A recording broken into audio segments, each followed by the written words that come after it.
Welcome back to our channel. ఇది Raj official. ఈ video వచ్చేసి వైకుంఠ ఏకాదశి రోజు అండి. నేను మార్నింగే లేచి బయట ఊడ్చి వాటర్ చల్లి ముగ్గేసి తర్వాత ఇంట్లో తుడుచుకొని ఇంట్లోనే చిన్నగా మంచిగా ప్రశాంతంగా పూజ చేసుకుందామని పూజ స్టార్ట్ చేశాను. ఫ్లవర్స్ పెట్టి మంచిగా ప్రశాంతంగా మొక్కుకొని వెలిగించుకున్నాను. తర్వాత మొక్కుకొని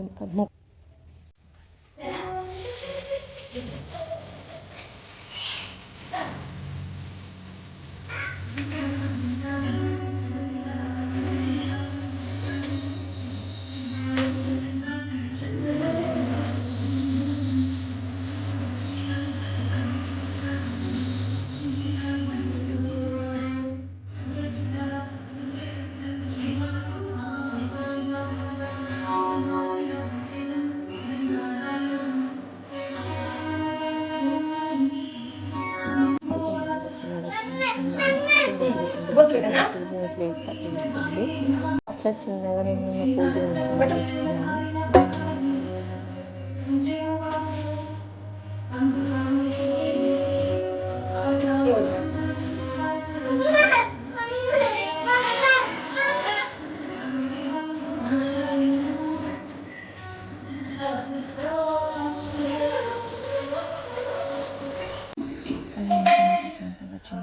చేసుకున్నాక తర్వాత తులసి దగ్గర దీపం వెలిగించి పూజ చేసుకుని మంచిగా మనస్ఫూర్తిగా పెట్టుకున్నాను.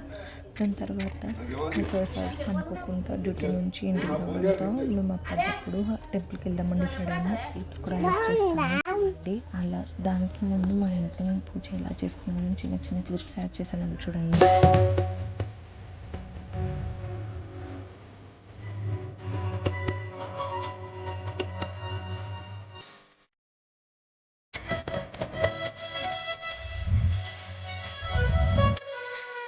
మా ఇంటి దగ్గర ఉన్న వెంకటేశ్వర స్వామి టెంపుల్ దగ్గరికి వెళ్ళాను. ఫస్ట్ వెళ్ళగానే గజస్వామి దగ్గర పసుపు కుంకుమ వేసి అగరబత్తులతో ధూపం చూపించి తర్వాత మంచిగా మొక్కుకొని బయటనే మనము కొబ్బరికాయ పెట్టుకోవాలి. దాని తర్వాత మంచిగా దేవుని దర్శనం చేసుకున్నాను. దేవుడు ఆ రోజు ఎంత చుడిచక్కగా ఉన్నాడో ఆ రోజు చూడడానికి దాంట్లో సరిపోయిన ఎంత బాగా అలంకరించారు. దాని తర్వాత అక్కడ మాకు వైకుంఠ ద్వార దర్శనం లాగా సపరేట్గా పెట్టారు. అక్కడ కూడా మంచిగా ప్రశాంతంగా మొక్కుకొని పూజ చేసుకొని ఇంటికి వచ్చాము. మా వీడియో కనుక నచ్చినట్లయితే please do like, share and subscribe.